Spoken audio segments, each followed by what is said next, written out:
Et bonjour et bienvenue pour ce nouvel épisode de podcast avec un petit peu de retard puisque d'habitude c'est le mardi.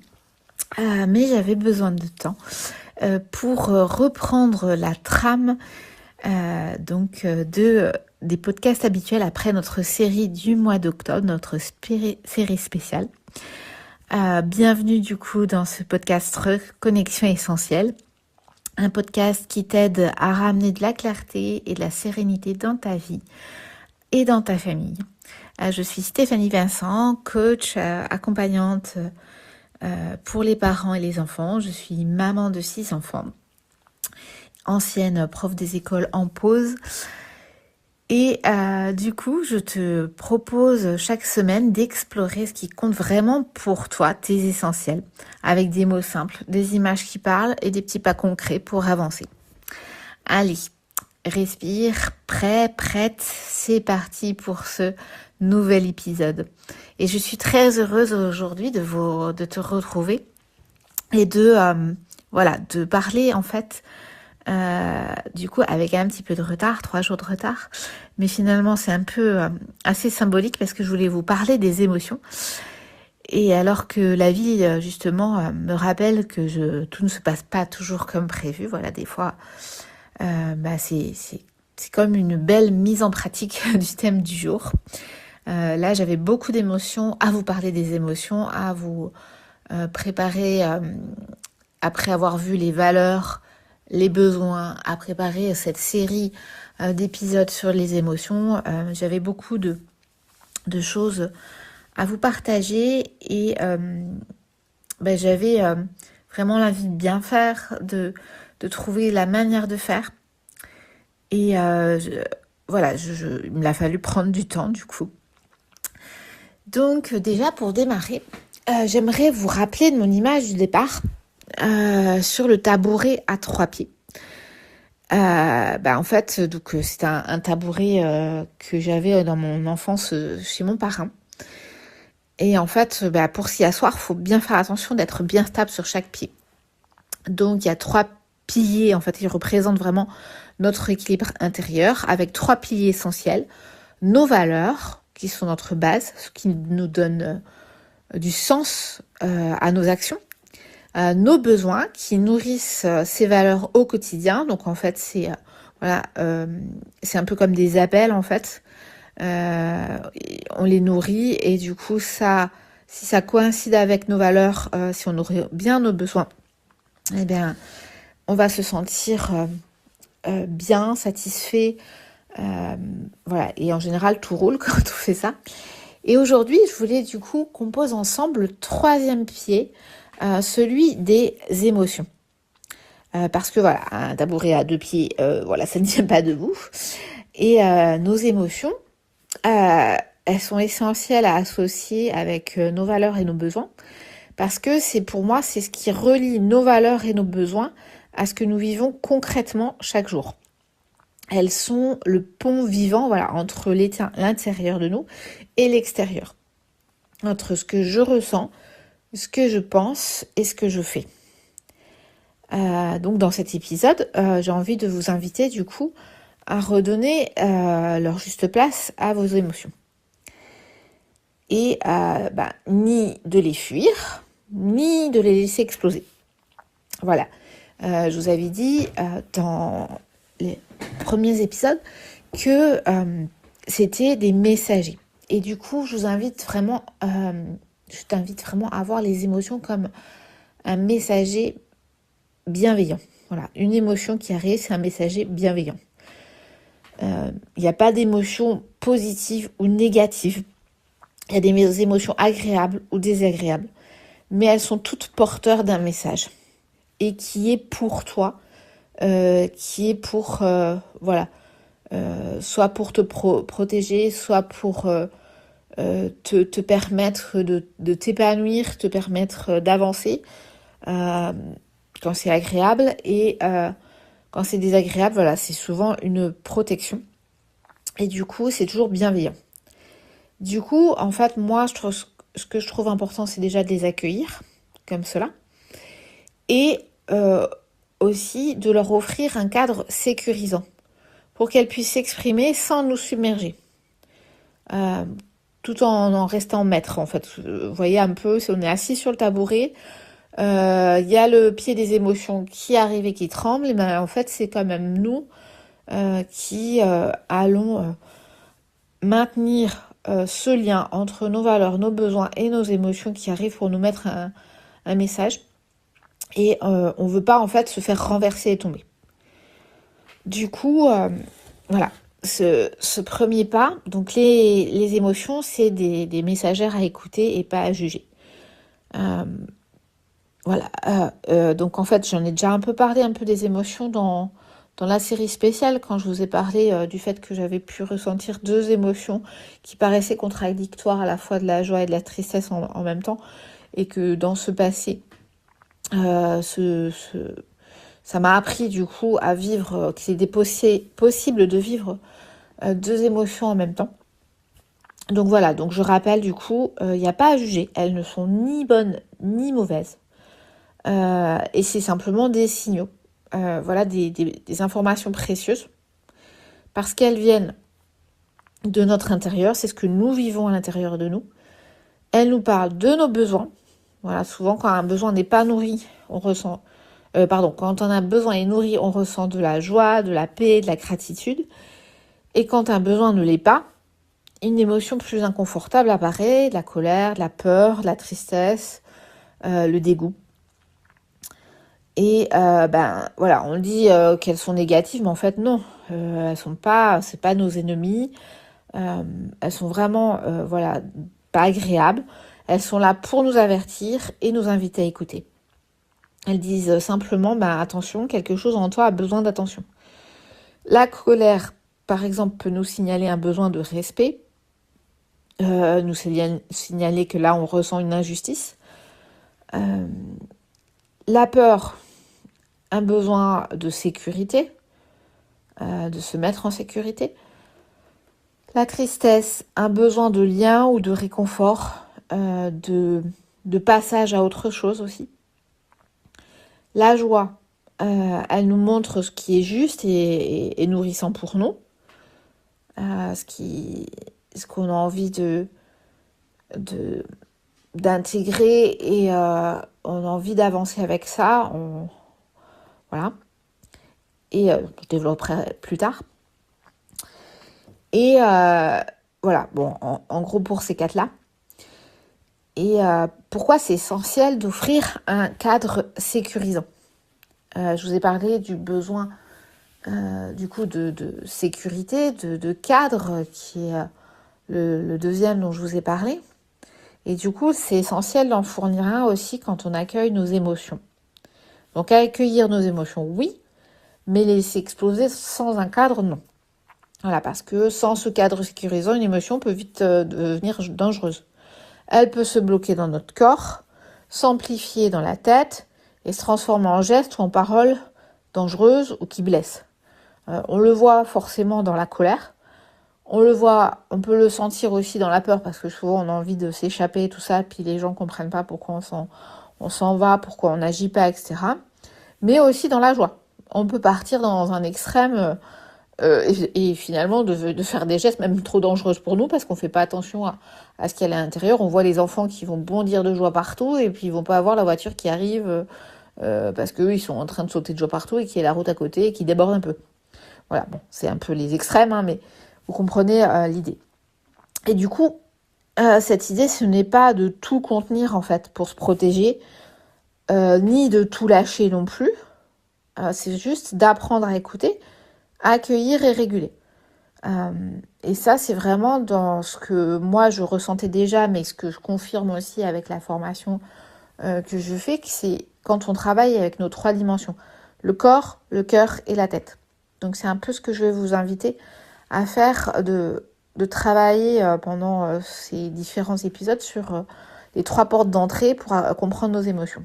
À la fois le corps, parce que c'est souvent le premier à parler. Si on se contient, avant même qu'on ait mis un mot sur ce qu'on vit, voilà, il y a déjà un nœud dans la gorge, le ventre serré, les épaules tendues, le cœur qui s'accélère, Donc apprendre à repérer en fait ces signaux du corps, c'est déjà commencer à accueillir l'émotion.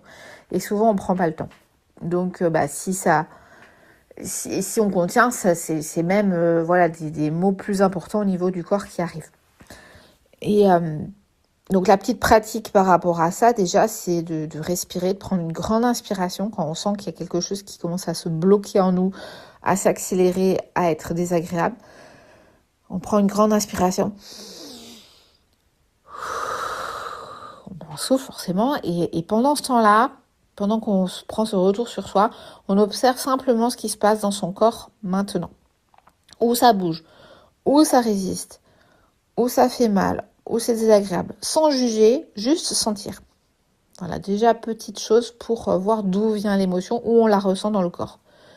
Ensuite, le cœur, deuxième porte d'entrée, lui, il va nous parler du ressenti. La vibration de l'émotion, il nous invite à accepter voilà ce qu'on ressent, voilà sans juger parce qu'on est un être humain qui ressent des émotions en fait il va nous aider le cœur à accueillir avec douceur ce qui se vit à l'intérieur si on le laisse vraiment accueillir avec bienveillance. Et c'est la tête enfin qui va nous aider à comprendre et relier. Donc on va au lieu de juger, la tête elle va tout de suite juger, partir sur la colère et chercher en fait des coupables, des excuses. Elle va soit se culpabiliser, rendre l'autre coupable. Voilà. Et là, en fait, on va plutôt, avec la tête, comprendre et relier, c'est-à-dire mettre des mots sur ce qu'on ressent, donc à la fois dans le corps, après dans le cœur, le ressenti, voilà ce qu'on ressent dans son cœur, et à chercher vraiment le besoin associé, à relier l'émotion à nos valeurs. Je suis en colère, au lieu de se dire c'est l'autre machin qui m'a énervé ou tout ça, ou je suis nulle, j'ai vraiment tout raté, c'est horrible, voilà. On va plutôt se dire quel est le besoin derrière, peut-être que j'ai besoin de respect. Si je suis triste, peut-être que j'ai besoin de lien.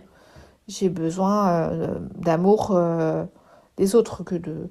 Voilà, on va essayer de trouver un peu le besoin rattaché grâce à notre tête. J'ai peur, peut-être que j'ai besoin d'être rassurée ou soutenue. Et on va du coup chercher à comprendre plutôt qu'à tout de suite partir dans la réaction, la surréaction de fuite, d'agressivité, de culpabilité, je suis nulle, et du coup qui peuvent tendre du coup vers la dépression, vers la colère, vers du coup de la violence, ou que ce soit verbal ou physique, hein.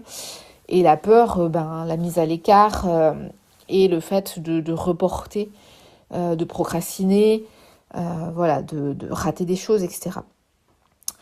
Et du coup, pour pouvoir mettre des mots, pour pouvoir faire des liens en fait entre tout ça, entre les trois, il faut que notre vocabulaire des émotions, notre vocabulaire émotionnel soit riche. Et ça, c'est une vraie clé de connaissance de soi, quoi. Moi j'ai vu que plus je pouvais comprendre en fait, mettre un mot sur le niveau de colère, si c'est, déjà repérer au niveau de l'agacement, de la colère, colère de quand c'est de l'injustice. On va pas avoir les mêmes mots en fait, et voilà, ça vous en trouvez sur internet plein de roues des émotions avec les 6 principales et un panel de nuances pour chacune des émotions. Et plus en fait on va aller préciser, plus on va se comprendre finement. Et si souvent on se limite à ça va ou ça ne va pas, ça je suis en colère, c'est tout. Mais en fait, entre la petite irritation et la colère explosive, entre la lassitude, je suis lassée, je suis épuisée, et la profonde tristesse, voilà, il y a toute une palette de nuances. Et ça, c'est important d'apprendre à nommer ces nuances, d'apprendre à les à les repérer, à se connaître. Du coup, au niveau du corps, de voir comment ça réagit. Et c'est donc si on va repérer, ça va permettre de repérer au plus tôt le moment où l'émotion commence à apparaître et à monter. Bon, des fois, il y a des situations où ça paraît d'un coup parce qu'on est surpris. Mais si on commence à voir l'émotion monter, ça va permettre du coup de repérer et d'agir avant qu'elle ne déborde. Donc du coup, c'est vraiment essentiel de travailler ces nuances. C'est valable pour nous les adultes, mais aussi du coup pour les enfants. Parce que plus ils vont avoir de mots, plus ils peuvent dire ce qu'ils vivent.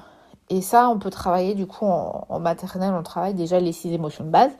On les travaille on affine en fait au fur et à mesure de l'âge. Ce qu'ils peuvent dire, ce qu'ils peuvent ressentir, vivre à travers des situations, des exemples. Bon, pas à chaud, on verra pourquoi, c'est un peu compliqué à chaud, mais de reprendre ça un peu après.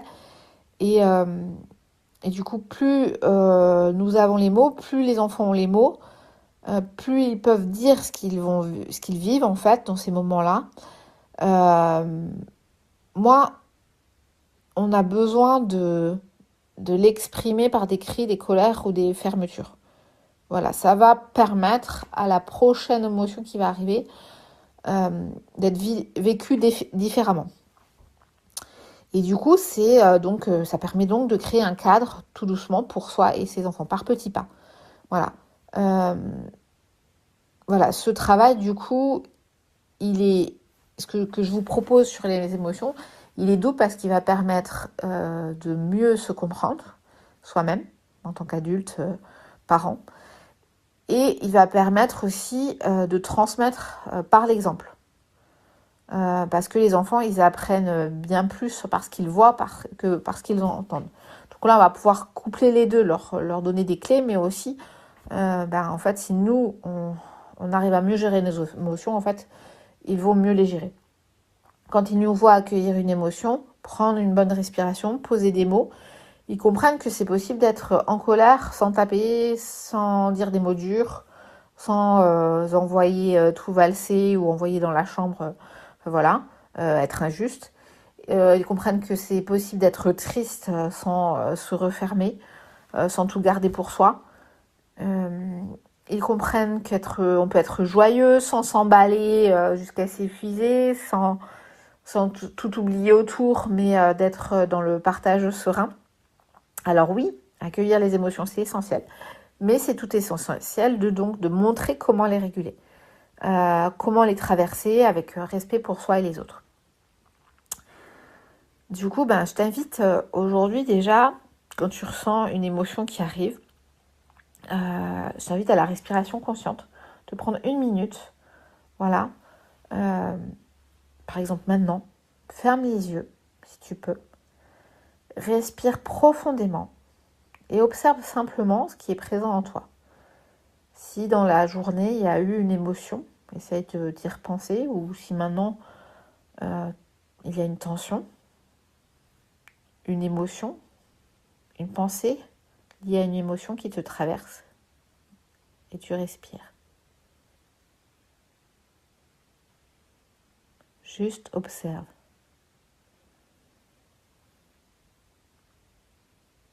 Et dis-toi intérieurement, c'est ok, ce n'est qu'un message.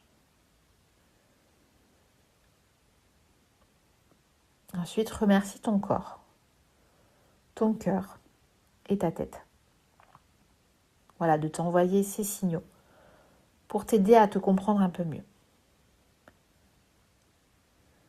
Voilà, je t'invite à réécouter peut-être cet épisode, à faire cet exercice peu de temps après un événement qui t'a provoqué une émotion forte, ou quand tu peux t'écarter et faire cet exercice quand tu ressens cette émotion. Et puis dans les prochains épisodes, on ira plus loin. On verra comment décoder nos émotions, comment identifier les besoins qu'elles cachent, et comment développer un langage émotionnel plus précis pour soi et pour les enfants qu'on accompagne dans nos familles, autour de nous.